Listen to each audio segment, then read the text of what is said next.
What's going on, all you A24 horror movie enthusiasts? Your three favorite rascals are back tonight, and we are talking about the brand new A24 horror film now playing in theaters. We've all had a chance to go to the theater and to watch it, and we are back with our thoughts on Talk to Me.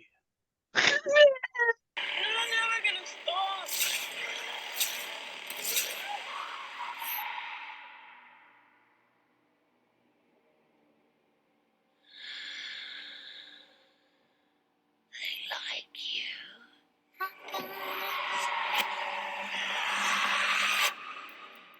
Talk to me. This is a directorial debut, isn't it, from the twins, Australian twins that are known for their YouTube videos, Danny and Michael Dude, Raka Raka. Raka. Got It's it. based on where they're from, I guess, in Australia. So this is actually the first time I've actually seen any of their videos. I haven't seen any on YouTube, but the whole premise is, based on a group of friends that, discover how to conjure spirits using an embalmed hand, essentially. And it's, really interesting setup of this film. I like the whole intro at the beginning. Probably one of my favorite parts of the movie, actually. It just Yes. kicks off with a bang. You're like finding out what's going on with this kid and involves with a knife. Really cool one-shot sequence Yeah. where you're following the kid into the party and then he sees the kid kind of acting weird. Yeah, it really sets the stage for the rest of the movie. I liked that scene too. Cool intro to kick off the story. A bunch of teenagers. It really shows us like the current generation and their obsession with their phones, with recording everything. Going on TikTok, broadcasting things live. So it comes at it from that perspective.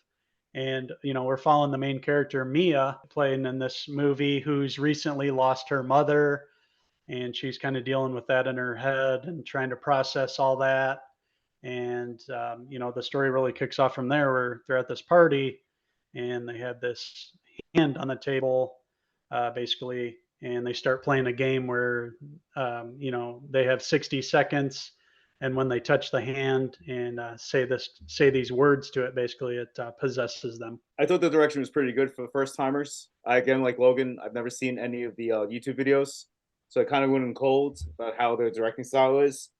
And I'll give the movie that. I thought it was a very, I'm interested to see where the career goes, especially now. I think they have a sequel, and I think they said they have a prequel in the can. It might just be a short film. Oh, okay. I didn't know that. I think. I don't know. That's what I got based on what I read about it. But yeah, that'll be interesting that they already have a kind of an intertwined universe with this movie. Pretty interesting stuff. Hearing a lot of the hype built up on this movie. I was okay with the film. I wasn't blown away by it, but there were several really memorable scenes in here that got really gory and kind of freaked me out. And still, have been freaking me out a couple days just thinking about the brutality of them. With the character of Riley, who is Mia's friend's brother, and he, grabs onto the hand and he says, "Talk to me and let me in," and that brings in the spirit, and he gets possessed, and it's a bad possession this time. Whereas the first time that Mia did it, it was a nice possession, we'll say. Nothing happened. She was able to communicate a little bit and came right out. Went over a little bit of the time, but came right out. Whereas Riley, just like demonic possession, and leads to a really gory scene. They turned into a straight up deadite, like Evil Dead, which in some ways is similar, which I noticed too, reading out of the Book of the Dead and then conjuring spirits and the deadites and stuff like that, where they do this with the hand, conjuring the spirits and demons, and they take over essentially. That's what happens with the Riley brother and the whole scene with the table, without going into too much detail. Incredible. Like in terms of effects, they look really phenomenal. A lot of blood, a lot of gore in this, in a few particular scenes, and definitely the better scenes in the film. Yeah, I just felt that this movie had like the highs. Obviously, we're talking about the highs. The highs were really good, but I felt for 90 minutes, a 90-minute movie, it dragged in the lows. Like I felt the running time at certain points. It's it's a directorial debut. I will give them a little slack, but the hype of this movie was, this is the next big thing, just like every other horror movie that's released. Logan and I were saying that, like, with horrors, it's like they will film audiences reacting to it. They'll film people coming out of the theater, and the hype doesn't always match up. And unfortunately, like, it's good. I enjoyed it, but it's it's ordinary. I'll forget about this movie by the end of the year. I already forgot about it. That's why I'm trying to remember how to review this because it was pretty forgettable. It's an hour and a half, and I looked at my watch about 3 or 4 times. Yeah. Oppenheimer didn't look at it once. Yeah, same here. 3 hours. This an Double hour and a movie. half. Yeah, hour and a half, and it drags. It drags in the second, third act up until the end. You know, it kicks off with a bang. Second, third act, it drags a little bit, and it's a lot of stuff we've already seen in hundreds of other movies, other horror movies. You know, I guess paying homage, but they kind of copy and paste it in this film, you know, but basically changing the generation and evolving, you know, Snapchat, TikTok, all that crap these days Yeah, I around did like kids that. and TikTok trends, you know, things going viral and things like that. Origin of the hand. They give you a few guesses, but Mhm. they don't spell it out for you. And I think that's kind of a good mystery. Maybe they'll carry into the second film. Yeah, I imagine with the sequel and the prequel, we'll hear more about the embalmed hand, where it came from, you know, how do they got it, all that stuff, kind of the mystery filled in. I like that aspect of it. The whole, you know, it's going to be big around Halloween time. You know, at the spirit stores are going to be selling that. That's going to be a big thing, you know. But that's the main thing that stands out about the movie. It's more of the gimmick and the couple scenes. But yeah, like you mentioned, there's a lot of downtime in this. Another problem I had in the film was understanding some of the dialogue with it being a lot of, you know, Australian. I didn't catch everything. There were parts where the kids were whispering and I couldn't understand what they were saying. You know, so that's another kind of complaint and another strike against the film is I couldn't understand what I was hearing. Like I felt I needed subtitles to understand some of the stuff that was going on, and that's, you know, never good.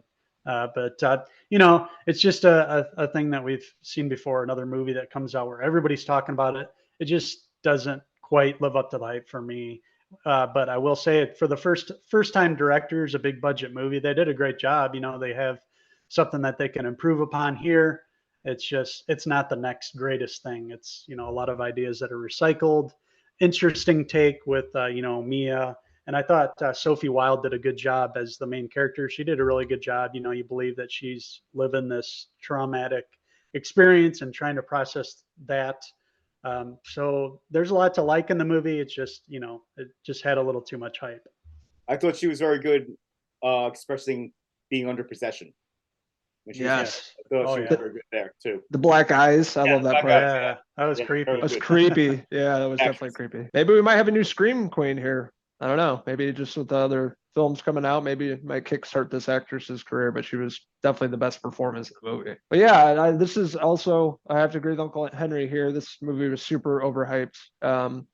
Came out of the movie theater really disappointed and like, that was just a bland movie that I'm going to forget about in a few days. So I was hoping for more, you know. I'll give kudos to the directors, the guys that put this film together.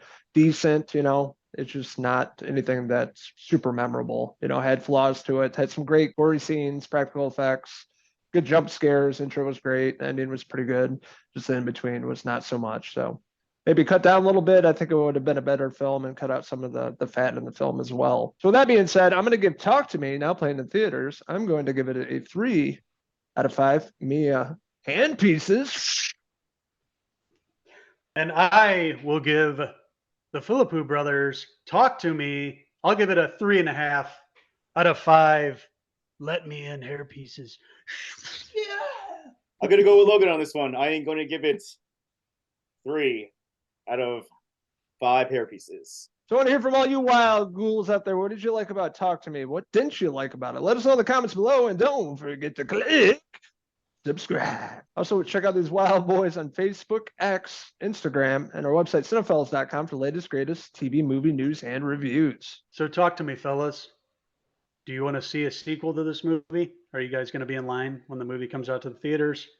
And do No. you think it can improve upon this one? No.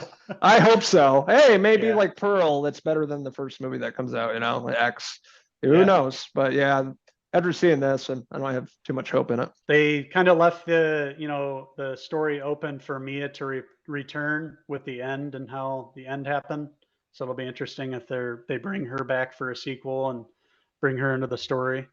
We won't spoil anything how it ends, but an interesting the ending's ending cool. anyway. I thought the ending was predictable. I was like, yeah, that's how it's gonna end, and it did. So I'm like, okay. So thank you guys for watching our review of the brand new A24 horror film Talk to Me. We'd love to hear from you guys. Maybe you guys really enjoyed it way more than we did, or you didn't enjoy it at all. Let us know in the comment section below, as always. And don't forget to subscribe. We recently passed the 1,000 subscriber mark. Yes! Way to go, fellas. We're all pretty pumped about that. And we're going to keep this train rolling all summer long into fall. And we're going to get into all the glorious horror movies during the 31 days of horror that's coming up fast. So can't wait for that. The writer's strike and the actor's strike still ongoing, but we're never going to run out of things to review and talk about. These boys don't stop, can't stop. They're like a bunch of Bobbers from Brooklyn. They keep yapping all summer long. All the newest TV shows and movies coming out. We've been reviewing a bunch of stuff this summer. It's been a great time, but really looking forward to the fall season, the spooky Halloween season, 31 Days of Horror. Lots of classics, new stuff we're going to be reviewing as well. So that finishes out here our review of Talk to Me. Until the next Cinephellas review. Cheers!